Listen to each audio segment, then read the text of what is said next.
Thank you, Jesus. In the name of the Father, and of the Son, and of the Holy Spirit, amen. Thank you, Abba Father. Thank you, Jesus. Thank you, Holy Spirit. Lord Jesus, thank you for this beautiful day. Thank you for this time. Thank you for your presence. Thank you for this beautiful gift of time that you have given us. We thank you for what you have done for us on the cross. Thank you, Lord Jesus, for you have chosen us, appointed us, you have called us, each one of us, yours beloved. Thank you, Lord Jesus, for the righteousness of God through you, Lord Jesus. Now boldly we can say that we are the righteousness of God in Christ Jesus. Thank you, Lord Jesus, for giving us identity in you. Lord Holy Spirit, thank you for today's teaching. Thank you, Lord Jesus, for you're going to teach us today. Thank you, Holy Spirit, you're going to convict our hearts. And thank you for making today's teaching very easy to understand. Let every word spoken here be yours and nothing of mine. Take complete authority of today's session. Thank you, Jesus. Thank you, Abba Father. Thank you, Holy Spirit. In Jesus' name we pray. Amen. Thank you, Jesus. Praise Thank you, Jesus. everyone. Thank you, Jesus. Praise God. Thank you, Lord. So today we'll learn about our identity in Christ. Okay? Thank you, Holy Spirit. Many times, like if someone cautions us, like, who are we? We usually tell our name, our surname, our family background, right? But do we really know who are we, who I am in Christ? What is my identity? What is my relationship with Christ? Especially when you look yourself in the mirror, how do you view yourself? Do you see yourself the way God sees you? Or do we see ourselves as the world tells us you are a loser, you're a good for nothing? Look at you, how ugly you look, how fat you are, how thin you are.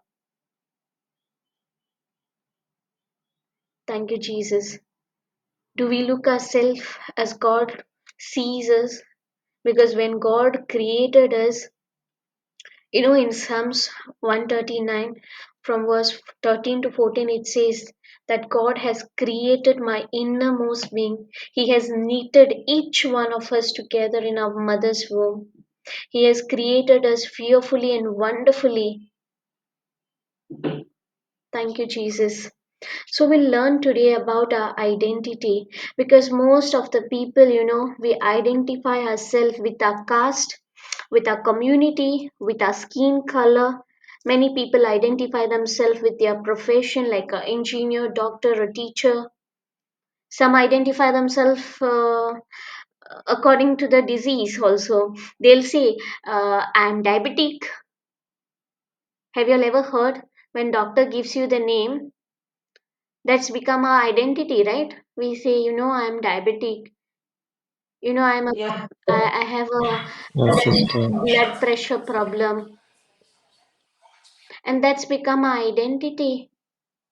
We make it as, that sickness our own. Even if you see someone who is drinking alcohol, what we name that person? Debdo in Konkani. Correct. That's become his identity. There, see that drunkard man is coming. Correct?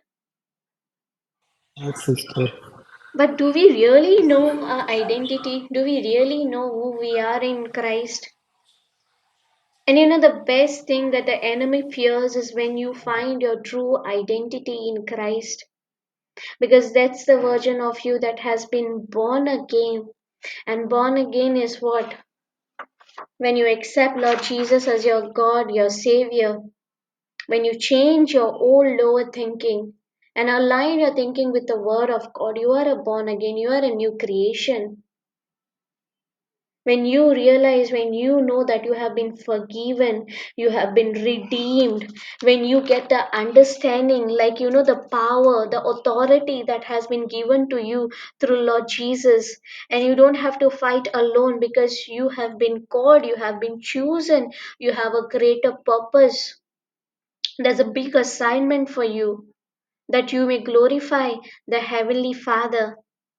That's when the enemy tries to attack you, because he knows the moment you come to know your identity, he cannot put doubts in you. He cannot, he cannot deceive you.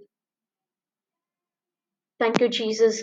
And he will try, he will try his best to stop you from stepping into the newness of life, because that's where you'll become a new creation in Christ.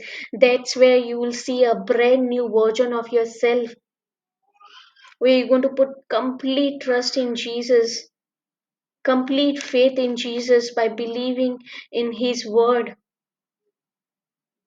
When you know how much you have been forgiven, how much God loves you. Otherwise, you know what happens? Thank you, Jesus. Many times it happened with me also. So let me share you my own example. There was a time I used to only think, like, I was so disappointed with my own self. I used to say, I have done so much mess in my life. I can never be forgiven again. I'm a failure, a hopeless sinner. I'm so filthy, and God will surely punish me.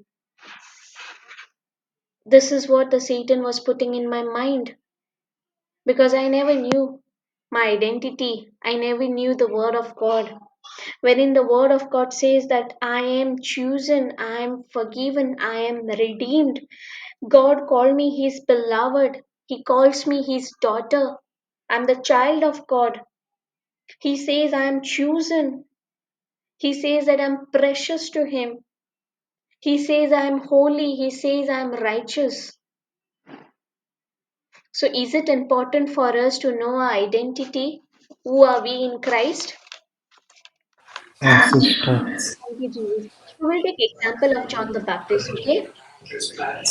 Thank you, Yes, Jesus. I'll share the Gospel of John, chapter 1, verse 19 to 28.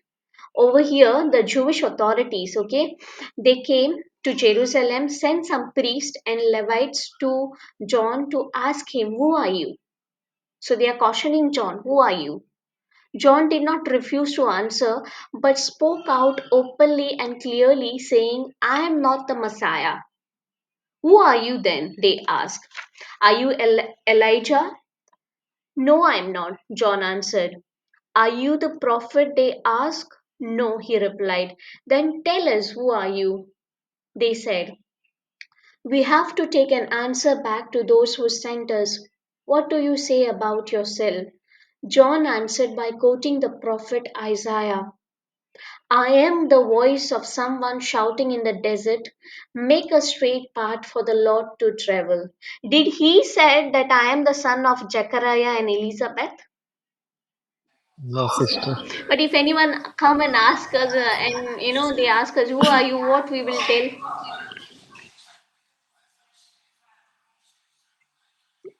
Thank you, Jesus. If we tell that I am the Congratulations. if we tell that we are the chosen generation, they'll laugh at us, right? Yes, sister. Thank you, Jesus. But over here, what John answered, did he said that I am the son of priest, I am the son of Zechariah, I'm the son of Elizabeth? Did he said that? Yes, sister. They came and asked John, who are you? And that's a very important caution. And they were constantly asking him, are you the prophet? Are you Elijah? Are you Christ? Thank you, Jesus. And it's like John himself asking him caution. That is how he identify himself, because he also need to know who he is. And that is why when he see himself, he define himself as a light, a way maker, a voice, rather telling the this people whom the Pharisees, the priest has sent, rather telling them that I am the son of Zechariah or Elizabeth, he said, I am the voice of someone shouting in the desert, making a straight path for the Lord to travel. So he defines himself, he identify himself as a light, correct? The voice. Yes, sister. Thank you, Jesus. And exactly we need to ask ourselves, who are we? What is the purpose that I am there on this world? It is just like God sent me in this world just to live a life king size. Enjoy today, forget about tomorrow. Oh, is there any purpose for my life?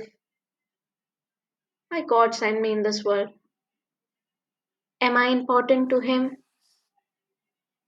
Thank you, Jesus. What John pondered, on the Isaiah chapter 40, verse 3, it was a prophecy. A voice cries out, prepare in the wilderness a road for the Lord, clear the way in the desert for our God. So, how John came to know his purpose, his assignment? Because he pondered, right? Yes, sister. Thank you, Jesus. He did not just told about his human call, like who he is, what's his family. Rather, he's gone more deeper. He's gone into a very core of who I am. And that's the question we all need to ask ourselves, who I am. It's easy to give my name, my surname, which place I came, which state I came from. But we need to ask why God created me. What is the purpose of His creation? Why Jesus came in this world? Why He had to die on the cross? And why He said it is finished? Thank you, Jesus. Even I have not shared the scriptures over here, but we all know that Jesus was tempted in the wilderness. It's recorded in Gospel of Matthew 4 and Luke 4 as well, even in Mark. We all know that Jesus was tempted 3 times, right? Yes, sister. And the temptation was for what? It was questioning his identity, right? The Satan came, and on each account he asked 3 times. When Jesus was fasting in the wilderness, he asked, if you are the Son of God. Did he caution his identity? If you are the Son of God, he said, right? Throw yourself down. If you are a Son of God, turn the stones into bread, right? Tell the stones to become bread. Yes, sister. Thank you, Jesus. But for every temptation, how Jesus resist? He spoke the scripture, right? He said, it is written. Thank you, Jesus. And this happened, this is recorded in Matthew 4. And if you go in Matthew 3, where Jesus got baptized, when Jesus was getting baptized, John the Baptist and Jesus and everyone heard the voice from heaven saying that this is my beloved Son. In Matthew 3:17, it is written, this is my beloved Son, whom I love. With him I am well pleased. Thank you, Jesus. So, did Jesus knew his identity? Thank you, Jesus. When Satan came to caution him, if you are the Son of God, he cautioned him 3 times, right? And that attack was on his Yes. identity. So same like that, every day Satan comes, even in Garden of Eden, he came to Eve with the same doubt and caution. Really God told you to eat the fruit? Really God told you not to eat the fruit? And exactly he does exactly the same thing with us. Are you really God's child? Does God really have your back? Does God really love you? Does God really have forgiven you? Thank you, Jesus. So that is the reason it is very important for us to know our identity. Who are we? For very long time, I myself, I didn't knew that I am a spirit being. We always have this common dialogue, right? Ami Munis, we are only human. What we can do? We forget we are human beings. We say it, right? Yes, sister. But are we really human beings? Or we are spirit beings? Spirit being God of Son of Child of God. Thank you, Jesus. Spirit being. Spirit being. Sure? Thank you, Yes, Jesus. sister. See, when God created in Genesis 1:26, if we take the scripture, thank you, Jesus. Genesis 1 verse 26. Then God said, let us, Father, Son, Holy Spirit, make man in our image, according to our likeness, not physically, but a spiritual personality, more moral likeness, and let them have complete authority over the fish of the sea, the bird of the air, and the cattle, and over the entire earth, and over everything that creeps and crawls on the earth. So God created man in his own image. In the image and likeness of God, he created him. Male and female, he created them. So did God created male and female, man and women in his image and likeness? Yes, sister. So is God a spirit? Yes. Demons are spirit, angels are spirit, correct? And we are Yes. also Sister. spirit. God created us as a spirit. In Genesis 2 verse 7, then the Lord God formed man from dust of the ground and breathed into his nostrils the breath of life, and the man became a living being. So our reality, our truth is we are the spirit. Thank you, Jesus.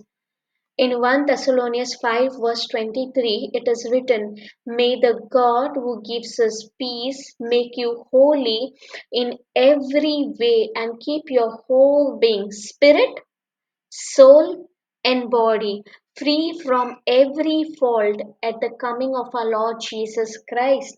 And I have, just shared the illustration. See, we are a spirit, okay? We are a spirit, and we have a soul, and we live in a physical body. I am a spirit being.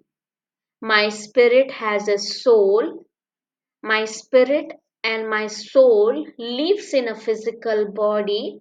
My spirit commands my soul listens, receives, and give instruction to my body, and my body obeys. Thank you, Jesus. We'll go step by step, okay? So I have a spirit, I have a soul, and I live in a body. That is the earthly tense. I've shared the scripture in 2 Corinthians 5:1. It is written, our bodies are like tent that we live here on earth. But when the tents are destroyed, we know that God will give each of us a place to live. These homes will not be buildings someone has made, but they are in heaven and will last forever. So our body, it's just a earthly suit, a tent. Your body is your earthly suit. Your body is your connection with this world.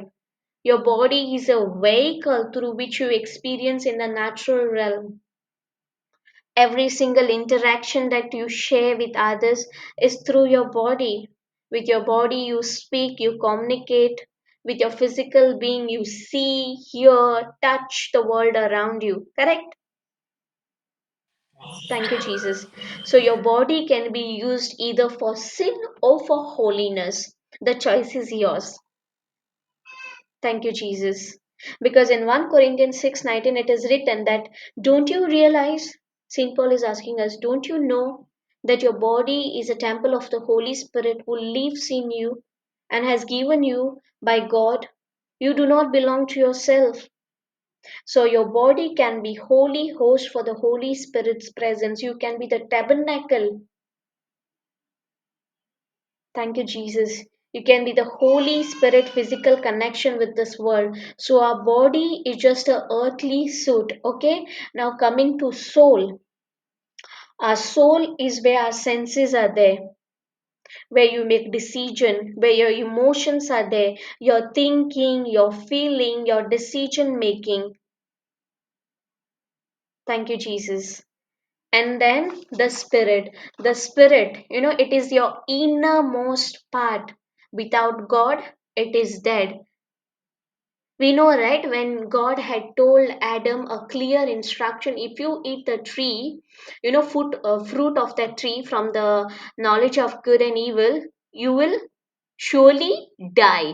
But did he die? Did Adam and Eve died?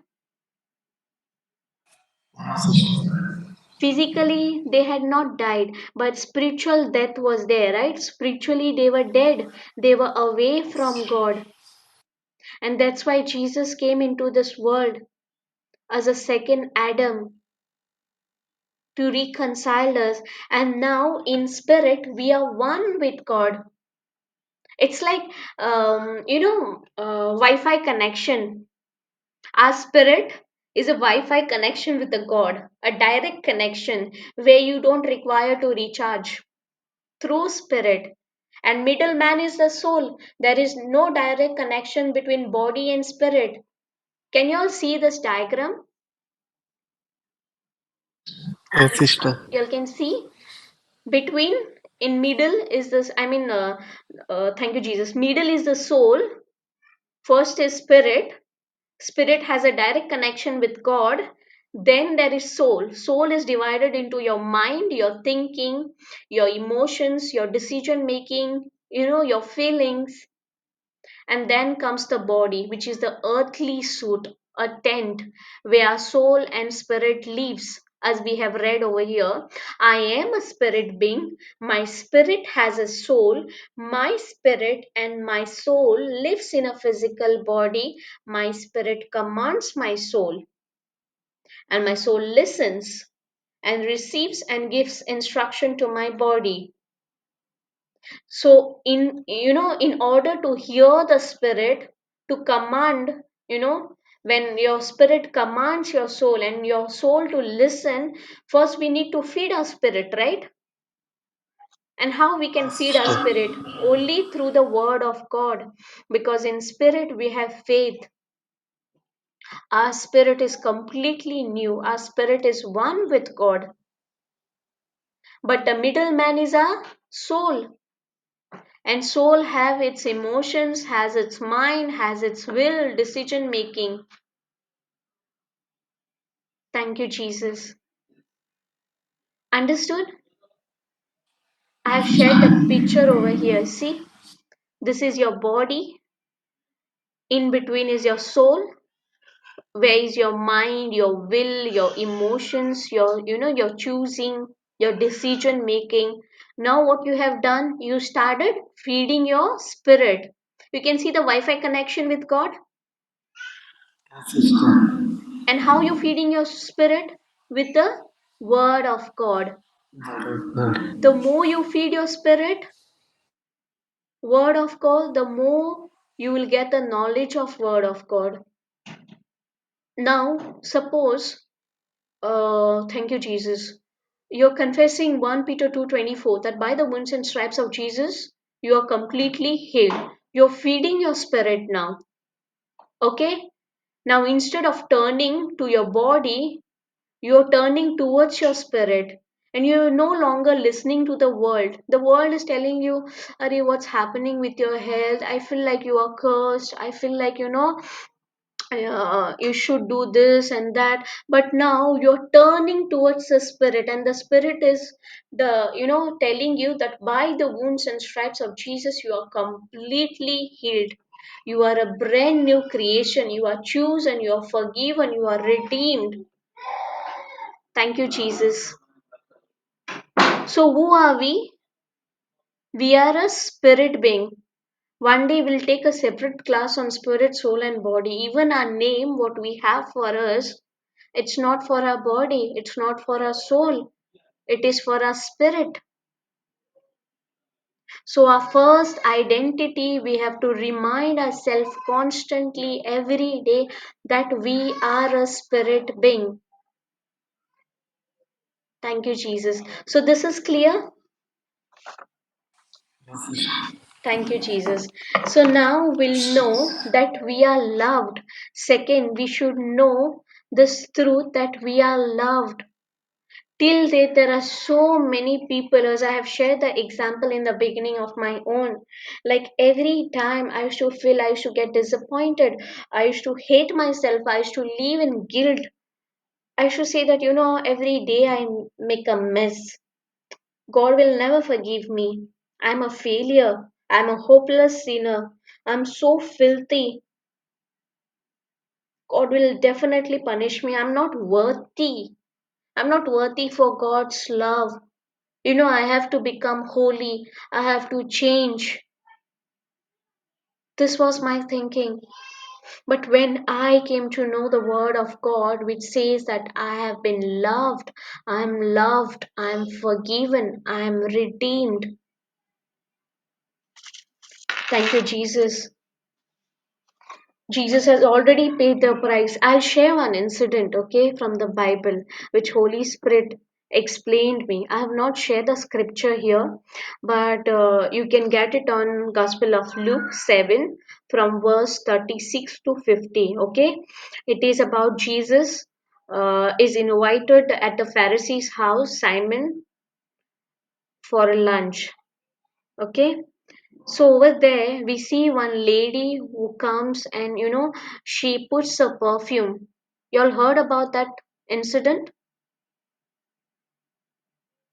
Yes, sister. Thank you, Jesus. जेजूक एकल्या फॅरसीन आपयल्लो right आणि तिंगा ती एकली बायल येता आणि ती जेजूच्या पांयार तो परफ्यूम घालून आपल्याच्या केसांनी दुकांनी तो धुयता आणि पुसता. You all heard about that? It's in Gospel of Luke. Yes, sister. Yes, sister. Thank you, Jesus. And the name is not mentioned, but only that lady is described as a sinner, right? Many believe that she She's a was a. Yes, Mary Magdalene, no? thank you, Jesus. The name is not mentioned over there, especially in Luke 7. So many believe that she was a prostitute. And when she came to Jesus, Sister Margaret, your mic is making noise. Thank you, Sister. Thank you, Jesus. So many believe that she was a prostitute. And when she came to Jesus, did Jesus cast her away, chase her, humiliated her, condemned her for her sins? Jesus did that? No, sister. No, right? He knew how guilt had been eating her up inside. And he had that compassion for her. Thank you, Jesus. As she began weeping. She had washed his feet with tears, wiped them with her hair, anointed them with the precious perfume, that ointment, what she had brought. And it could have been very expensive, a year wage. And without hesitation, she lavished on it on Jesus' feet and worshipped him. And exactly the Holy Spirit is telling us Jesus came for the sinners. He did not came for the righteous. He came for the sinners. He came for you and me. Thank you, Jesus. We are under the grace covenant. We are under the covenant of grace. We have been forgiven. Thank you, Jesus. God is telling that you are loved. It's not about how much you love God, it's about how much God loves you. We are able to love God because He first loved us. We all have been forgiven. Thank you, Jesus. Especially when the Satan comes and put those doubts. You have to become good. You have to change. You have to become holier than thou. God is telling, come as you are. I know your failures. I know your your addiction. I know your mistakes. I know the bondages. Thank you, Jesus. When you fail, come to Jesus with the boldness and confidence as that woman did. Thank you, Jesus. And He's never ever going to condemn us or put us in guilt. He will remind you of the cross and say, your sins are already forgiven. I have already paid the price for your sins at Calvary. Rest in my forgiveness. I love you. Thank you, Jesus. The Lord knows everything about us. He knows every failure, every sin, every shortcoming. Yet He still loves us. That's what the Word of God tells us in John 3:16, 17. God loved the world so much that He gave His only Son, so that everyone who believes in Him will not be lost but have eternal life. God sent His Son into this world. He did not send to judge the world guilty, but to save the world through Him. And it can be difficult to believe in God's unconditional love for us. Because when we comprehend, we compare God's love, because for us as human to love, it's like conditional love. If you love me, then only I will love you. Thank you, Jesus. But the truth is that God has already forgiven us, and He loved us unconditionally. Thank you, Jesus. And because of this love, He gave up His life for us to make us righteous. The truth is that now you are a righteousness of God through Jesus' precious blood. You can have that through an intimate relationship with the Lord. The enemy may have stolen that intimacy, that closeness between you and the Lord. But now God has already restored the relationship. Thank you, Jesus. We are no longer sinners, but we are the righteousness of God in Christ Jesus. And if God is always with you and for you, no evil that tries to stand against you can prevail. Whatever your challenges today, abide in the Lord's love. Make a conscious personal decision to know the Word of God, to know the gospel of grace. Thank you, Jesus. I will just go, I will read the scripture. Y'all can just mute and y'all can repeat after me, because it is very important to know that we are loved. God loves us. Jesus died on the cross for us. That's the reason God emptied heaven to send Jesus, and that is our identity. We should know that we are loved, we are His beloved, we are His precious, we are so precious to Him. Thank you, Jesus. I will slowly read the scripture. Thank you, Jesus. Romans 5, verse 8. But Christ died for us while we were still sinners. He did not waited that, Nikita will change, or Sister Fiona, or Brother Princeton will change. But He died while we were still sinners. And by this, God showed how much He loved us, how much He loves us. And still we are not aware. Still the Satan gives us the lies, deceives us. You are not worthy of His love. 1 John 4, chapter 4, verse 9 to 10 tells us, this is how God showed His love to us. He sent His only Son into the world to give us life through Him.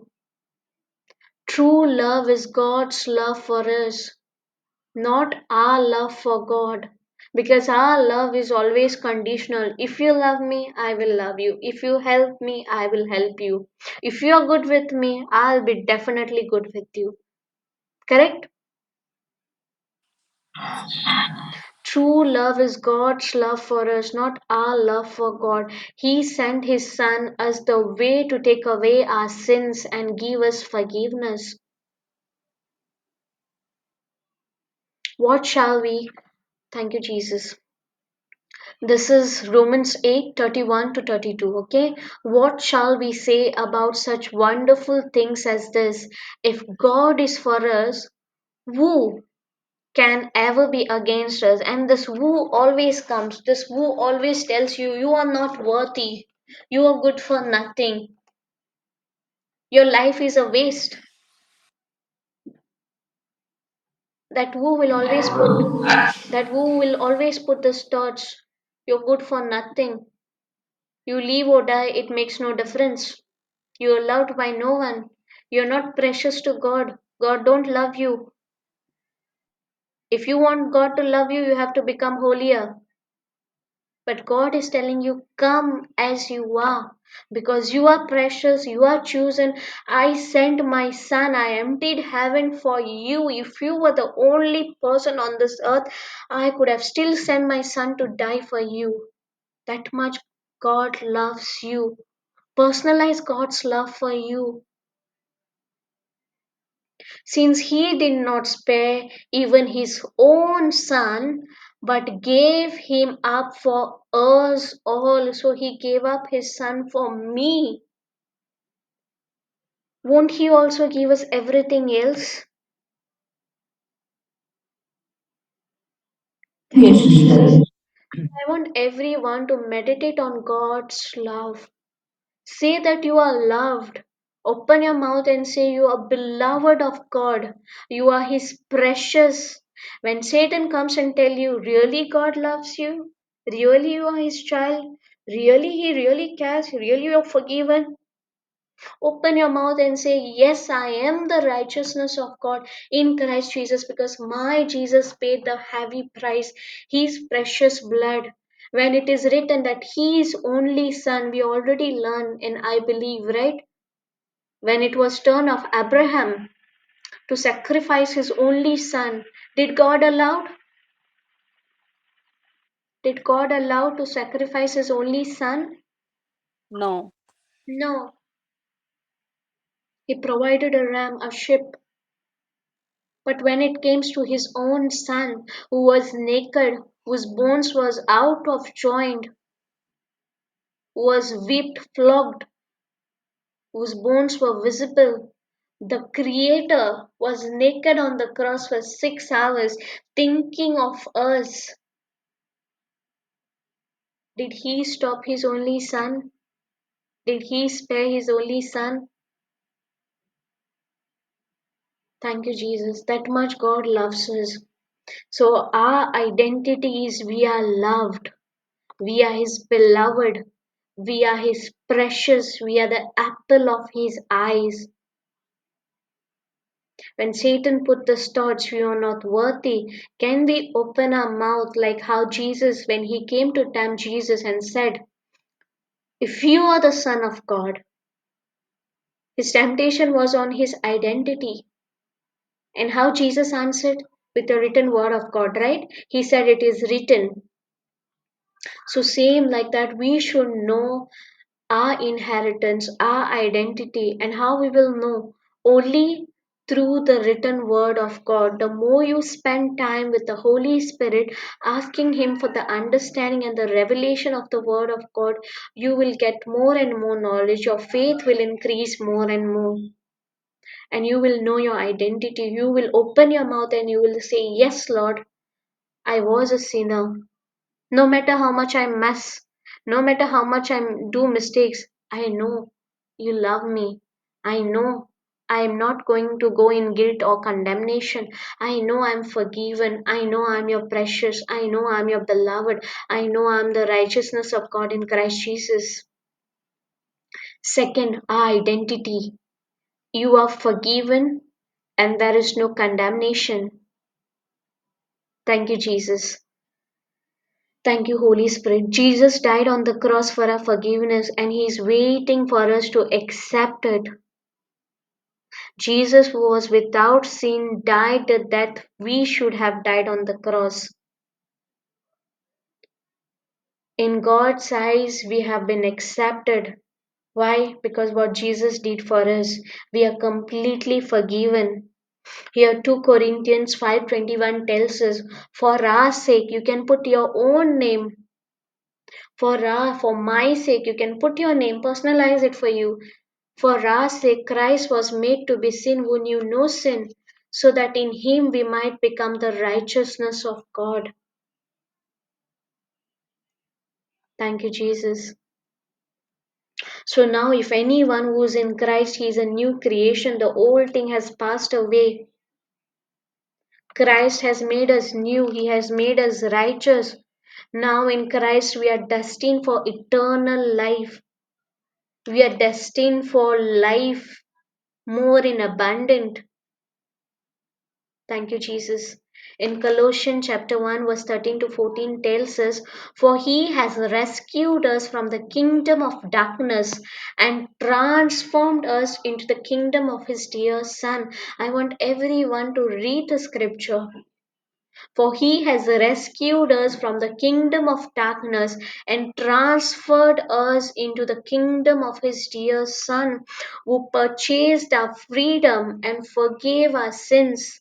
When Satan comes and tells you you are not forgiven, you are not worthy of his life, you are not called to be his, daughter or son, we have the written word of God. You can open your mouth and say, it is written that Christ has redeemed me. He has purchased me. He has paid for my freedom. I have been forgiven. And what price he paid? How did he purchase? 1 Corinthians 6:20 tells us, you were brought with a price. Was it with silver, gold, diamonds? No, sister. You were actually purchased with the precious blood of Jesus and made his own. Thank you, Jesus. So then honor and glorify God with your body. When we compare our body with someone else, Lord, why you have created me like this? Why I'm like this? Why that person is more beautiful? Why that person has more gifts? You know what we do? We say, God, you're not worthy. When we compare ourselves, because He had paid a heavy price to purchase, to ransom, and we all should know our identity, our inheritance, what my Jesus has done for each one of us, what price He paid to redeem us, to purchase us. He purchased us with His precious blood. You can say, yes, Lord, thank you, Jesus, for redeeming me. Yes, Lord, I honor you, I glorify you. As long as I live, I will glorify you. For you have redeemed me, you have purchased me, you have ransomed me with your precious blood. While I was still sinner, you did not wait for me to change. You said, no matter what you are, I love you. We all know the prodigal son, right? Did the father waited that son should come home, take a shower, take a good bath, and then I will robe him, then I will hug him? No, sister. Prodigal son, dukaracha itun kama kallo, right? He was looking after pigs, right? And what food he was eating? Pig food, correct? There was a plague, and he must be smelling very good, right, Brother Joshua? Beautiful perfume No, smell. sister. But did the father waited for him to take shower, take bath, and then come and hug him? Oh, he saw him coming from the distance, and he ran and he hugged him. He told his servants to bring a robe, a ring, exactly no matter in which filth, in which gutter, in which pit you are. You just say, Lord, I repented, I'm sorry. Thank you, Jesus. He will come and hug you in whichever state you are, in whichever pit you are. And He has already put in us the robe of righteousness. No matter what mess you have done today, even an hour or second ago, what you have done, just open your mouth and say, Lord Jesus, I made a mess, but I know you have forgiven me, and I am the righteousness of God in Christ Jesus. Done. Satan cannot do anything. The moment you open your mouth and say that you are the righteousness of God, thank you, Jesus. Ephesians 1 verse 7 tells us, in Him we have redemption, that is our deliverance and salvation through His blood, which paid the penalty for our sins and resulted in the forgiveness and complete pardon of our sin in accordance with the riches of His grace. So our sins are already pardoned. Forgiveness is already given on the cross. Yes, sister. Thank you, Jesus. Romans 8 verse 1 tells us, so now the case is closed. When enemy comes and tells us you are not worthy, good for nothing, you are a filthy sinner, you are a hopeless sinner, you just did a mess and you're preaching the word of God, look at your past, look what you have done just a while ago. Don't go near God. God don't love you. You're good for nothing. Thank you, Jesus. When this thoughts comes, when the condemnation, the guilt comes, we know it is the accuser. It is the who, it is the Satan. From the beginning, he did that only, cautioning and putting doubts, cautioning the identity. He did the same thing with Abe. He did the same thing with Jesus when Jesus was baptized and he was filled with the Holy Spirit. When he started his ministry, the first thing he came and cautioned his identity. If you are the Son of God, he said. And exactly he does to us. And if we are not aware of our inheritance, we are robbed. If we don't know what is our identity, we are robbed. We are deceived. We are mocked. We are put in guilt and condemnation because that's his weapons. Then we go in depression. Thank you, Jesus. Romans 8. Thank you, Jesus. Romans 8, chapter 1 tells us, so now the case is closed. No more condemnation, no more guilt. Case is closed. There remains no accusing voice of condemnation against those who are joined in life union with Jesus, the Anointed One. So when you are in Christ, there is no condemnation. Even you missed your daily prayer, even you missed your reading Bible, even if you miss going on tongues, open your mouth and say, Lord, you know how was it today. You know each and everything. Nothing is hidden from you, Lord. Lord only sees our heart condition. He is not pleased by our works, what we do. He is pleased through faith. Thank you, Jesus. And especially when, Satan comes and put all those thoughts. Thank you, Jesus. Over here in Romans 8:33 to 34, we already read it. Who will accuse God's chosen people? So we know we are chosen people. God Himself declares them not guilty. Who then will condemn them? Not Christ Jesus who died, or rather who was raised to life and is at the right side of God, pleading with Him for us, interceding for us. Thank you, Jesus. Even when you're conscious, when your heart puts you in guilt, when the thoughts, when you allow those thoughts, the deception, the lies of the enemy, and you're telling you're not worthy, stop preaching. You're not worthy. You see yourself first. You become clean first. You become holy first. Especially when our conscious, when our heart condemns us, here the word of God tells us in 1 John chapter 3 verse 20, whenever our heart convicts us in guilt, for God is greater than our heart and He knows all things. Nothing is hidden from Him. because we are in His hands. How precious it is. We are in His hands. In Christ now we are a new creation. We are the righteousness of God. We are accepted. We are free from sin. We are healed. We are made rich. All things are passed away. All things have become new. Regardless how I feel or who I am or my feelings or my wrong actions, they do not define me anymore. But God's words define me. God does not look at your performance. He does not look at your behavior and then judge you based on your performance. No, God looks at Jesus at His right hand. Thank you, Jesus, because He has conquered sin, death, and He is risen. Thank you, Jesus. And He has made us the righteousness of God in Christ. So, Jesus is our real identification.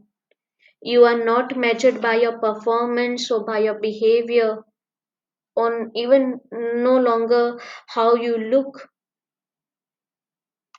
Thank you, Jesus. Now God sees Jesus, His blood over you. It is written, right? The case is closed, right? Where it is. Thank you, Jesus. So now case is closed. There remain no accusing voice of condemnation, Romans 8:1. Especially the biggest mess, the biggest mistake we do by accepting the lies of enemy, especially past. Even what happened a minute ago is a past. So we are no longer defined by our past. We are no longer defined by our behavior, by our failures, by our struggles. Thank you, Jesus. We know that we are chosen. Let me share you the scripture. Third most important thing we should know that we are chosen, redeemed, and accepted. Ephesians 1 verse 4 to 5 tells us, even before the world was made, God has already chosen us. You can put your name and read it with your name. Even before the world was made, God has already chosen Nikita to be his, to be his through union with Christ, so that we will be holy and without fault before him. Because of his love, God has already decided that through Jesus Christ he would make us his children. This was his pleasure and purpose. Ephesians 1 verse 6 tells us he has made us accepted in the beloved. So we are beloved, we are accepted. John 15 verse 16 tells us you have not chosen me. Many times we think, no, I came in the word. No, I came in this session. No, I made the time. No, it is God who have chosen you. You have not chosen me, but I have chosen you. I have appointed you. I have planted you that you might go and bear fruit and keep on bearing, and that your fruit may be lasting, that it may remain, abide, so that whatever you ask the Father in my name, as a presenting all that I am, he may give it to you. We are chosen. Thank you, Jesus. Colossians chapter 3, verse 12 tells us, God has chosen you and made you his holy people. He loves you. He loves you. And the Satan will come, no, God don't loves you. Really, God loves you? If you want God loves you, you have to become holy first. But here the word of God is telling us, God has chosen you and made you his holy people through the union with Christ. He loves you. So your new life should be like this. Show mercy to others, be kind, humble, gentle, and patient. Thank you, Jesus. So we are chosen, we are adopted. God sees as a cherished child who bear his name. Just as a earthly adoption is legal, same like that heavenly adoption is permanent. God calls us his children. Thank you, Jesus. Thank you, Lord. Let's take one example. We all know Saint Peter. Saint Peter. Thank you, Jesus. You all can hear me? Saint Peter. Yes, sister. Who was he? Fisherman, right? Saint Peter was a fisherman. Fisherman. But when he encountered Jesus and was called to follow him after he became a disciple, okay, his identity as a fisherman was not changed, but refined as a catcher of soul instead of fishes. Thank you, Jesus. And what we can learn from Peter, the moment he got his identity, did he stop himself? He denied Jesus, right? He denied Jesus 3 times. But did he stop there only? Was he in guilt and condemnation there only? Or the moment he received the Holy Spirit,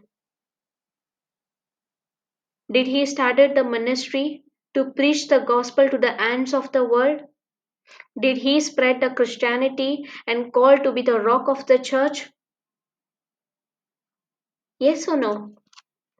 Yes, Yes. sister. Thank Yes, you, sister. Jesus. Same, I'll share one more incident. Okay, this is in Judges. Okay, Judges chapter 6 from verse 1 to 11. So I'll just give the background, like, this Philistines, sorry, the Midianites. Okay, Midianites, they used to attack the Israelites, and whatever crop they used to produce, now they used to attack them and destroy their crop. So this is what happened in Judges 6 from verse 1 to 11.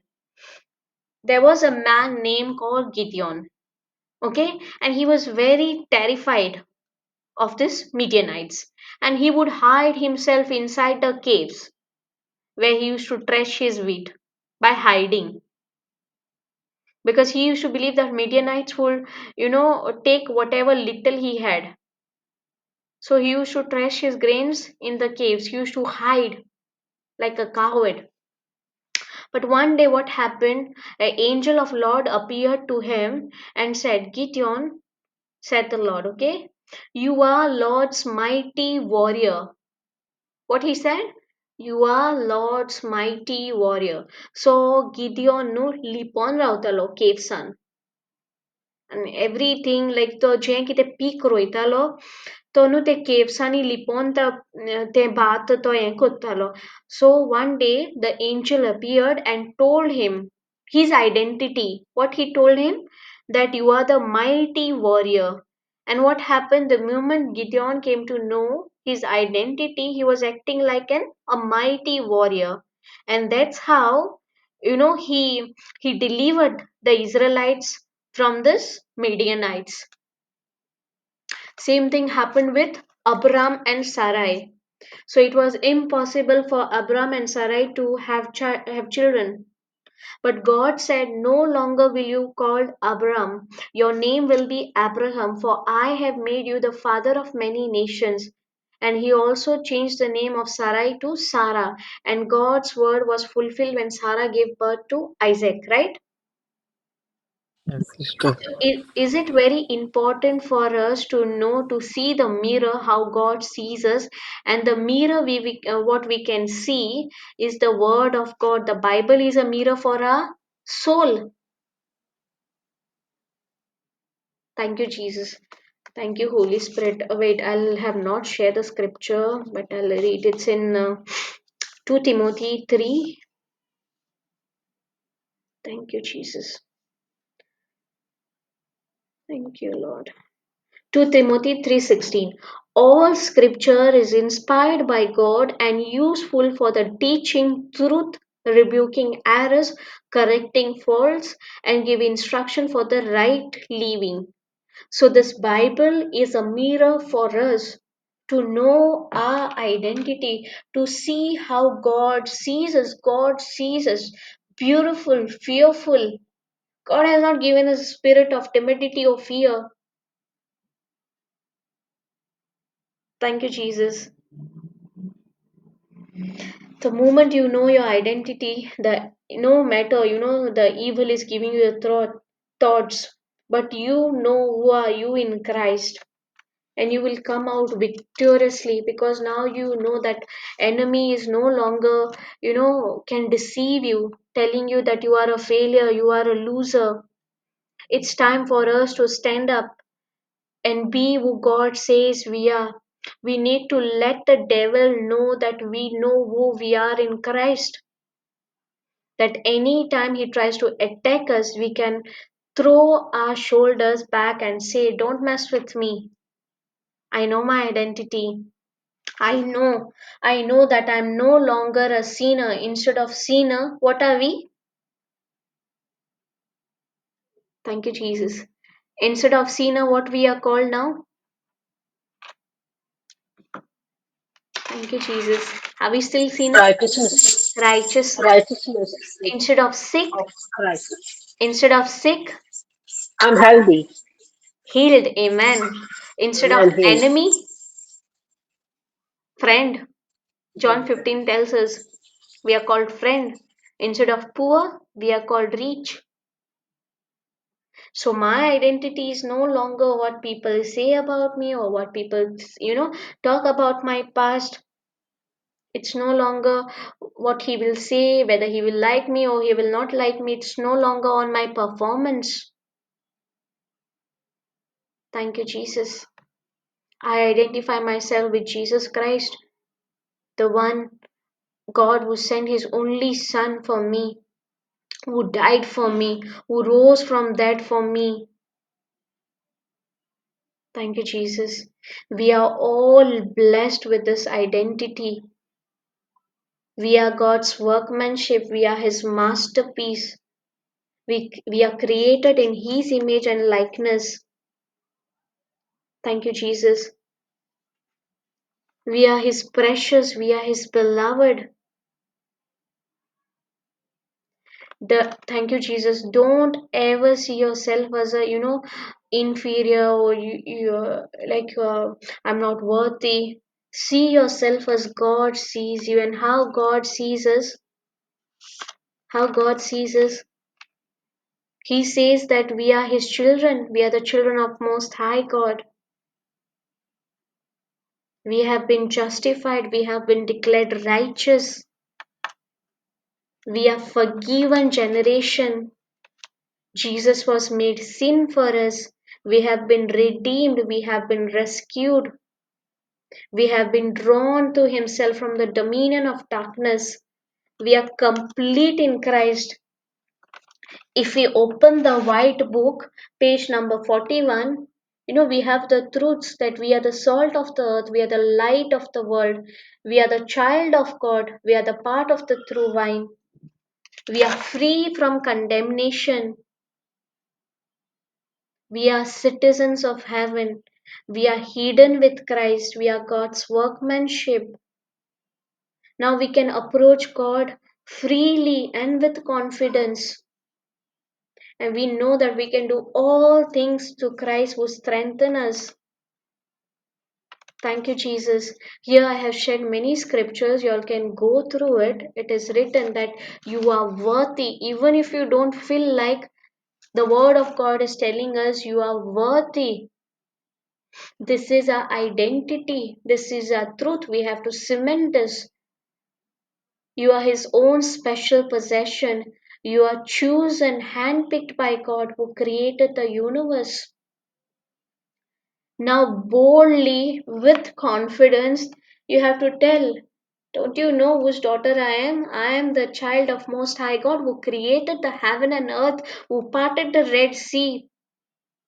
Do you know my Father? He's the Creator, He's the Alpha, the Omega, He's the beginning and the end. Do you know who I'm carrying in my body? The Greater One, the Mighty One. Father, Son, and the Holy Spirit is inside of me, 1 John 4:4. The word of God is telling that you are treasured, you are loved beyond compare, you are worth for dying. And that's what Jesus died, right? While we were still sinners. You are forgiven. You are his child. You are secured for eternity. You are set free. You are his precious. You are set apart. And if we open the white book on the page number 98, it is written how much we are forgiven. He no longer remembers our sins. Thank you, Jesus. He have thrown our sins, remove our sins at immeasurable distance from us far as east from the west. He no longer remember your past. And he is telling you also not to remember your past because you are a new creation. You are a chosen. Thank you, Jesus. Thank you, Holy Spirit. No matter what you are doing, no matter where you are, whether you are shopping for the groceries or driving to work or preparing for your meal for your family, just say, I am the righteousness of God in Christ. All the promises, blessings, and protection belongs to the righteous are mine. No matter what the enemy, the Satan, the accuser, the who comes and deceive you, now you know your identity.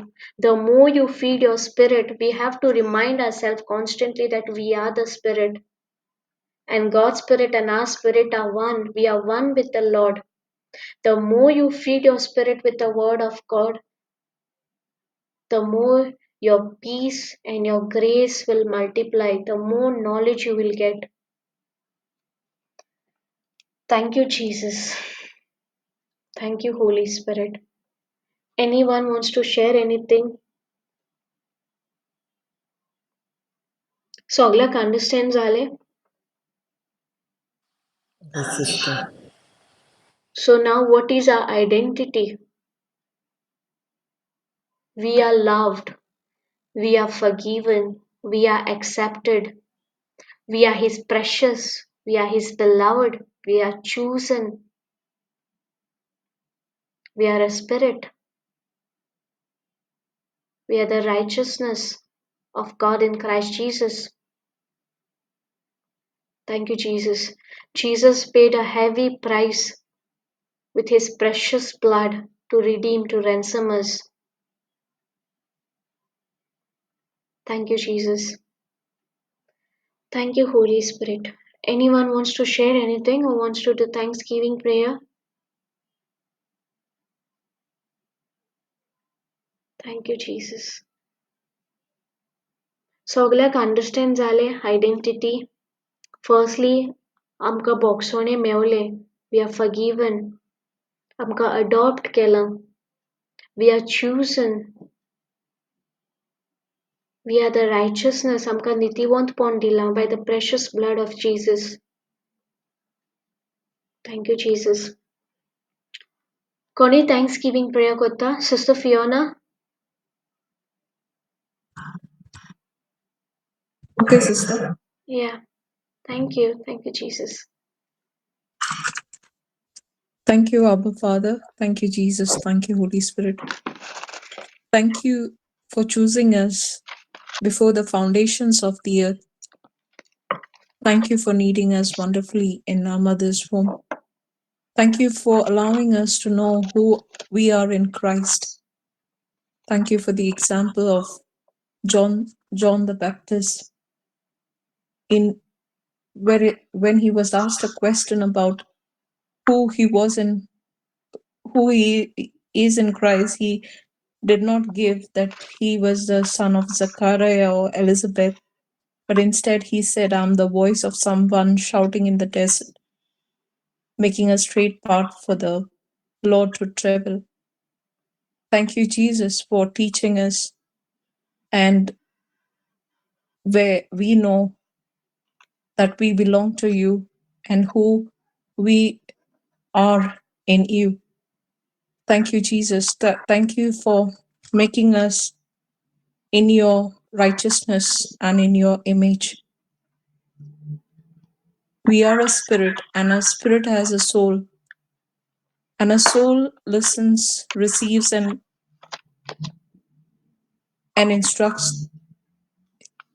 instruction to the body.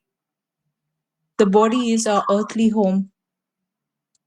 The souls have got emotions, feelings, thoughts, personalities, thinking. The spirit is the innermost part, Lord. Without God, we are dead spiritually.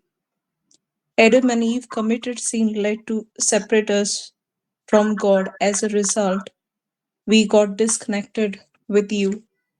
But your love is but you love us so much that, Abba Father, you send your only Son, our Lord Jesus Christ, to pay for our sins. For my sin, Jesus, you were made a sin who knew no sin, so that through you we are made righteous to God. Through your sacrifice, we are able to connect back to the Father spiritually. We also heard about, thank you for the um, example of the Pharisee woman, a woman uh, who washed the feet of Jesus um, with her tears, wiped wiped him wiped his feet with her hair, and anointed him with an expensive perfume, which could be her annual but wage. But this woman must have been a sinner. But God loves everyone.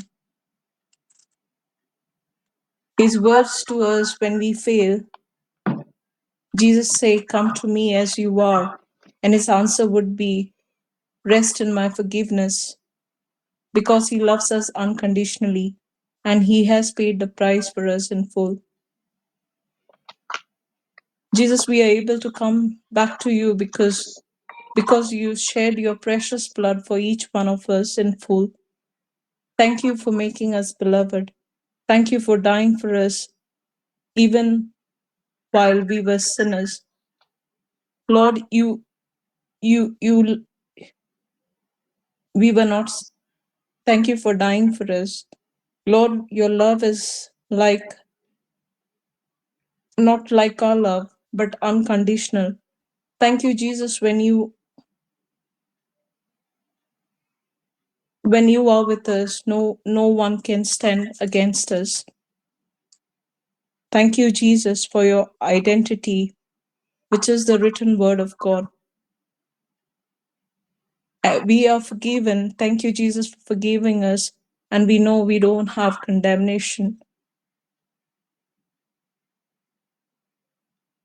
Thank you, Jesus, for rescuing us from the kingdom of darkness and transferring us in the kingdom of your dear Son, our Lord Jesus Christ. Thank you for buying me with a heavy price, buying us with a heavy price of your precious blood and your sacrifice on the cross. We glorify and honor you in our body. In your sacrifice, we have redemption, our sins and our pardon, forgiveness already given us on the cross. Thank you, Jesus, for our real identification in you. Thank you, Jesus, through your identity, we know that you declare us righteous, complete in you. We are the sons and the daughters of you. We are forgiven. We are secured. We are for eternity. We are set free. We are set apart, precious. We are irreplaceable. We are compared beyond compare. Thank you, Jesus. Thank you for your sacrifice for each one of us on the cross. Thank you for the price paid. Thank you for saving us. and ransoming us and adopting us as your sons and daughters, and giving us an identity through you, that we are the righteousness of God. Praise you, Jesus. Thank you, Jesus. Amen. Thank you, Jesus. Beautiful. Thank you, Sister Fiona. Thank you, Jesus. I'll just make a small prayer. Was inspired by the Holy Spirit. In the name of the Father and of the Son and of the Holy Spirit. Yes. Amen. Whoever is hearing this online spiritually, they're laying hands. Thank you, Jesus. Lord Jesus, as you have given us this word of God, we receive the good news of the gospel of grace. You have given us the understanding of the word of God. Lord Jesus, you have set us free from every bondage. Whoever is listening to this, in the mighty name of Jesus, you are set free from the bondage that is weighing you down. In the name of Lord Jesus, you are set free. You are healed from the crown of the head to the very sole of your feet. I declare you are set free from whatever that held captive for years. Your whole and your relationship with the Lord is restored by the precious blood of Jesus. In the mighty name of God, we pray, Amen. Thank you, Jesus. Thank you, Amen. Jesus. Amen. Amen. Amen. Thank you, Jesus. Thank you, Holy Spirit.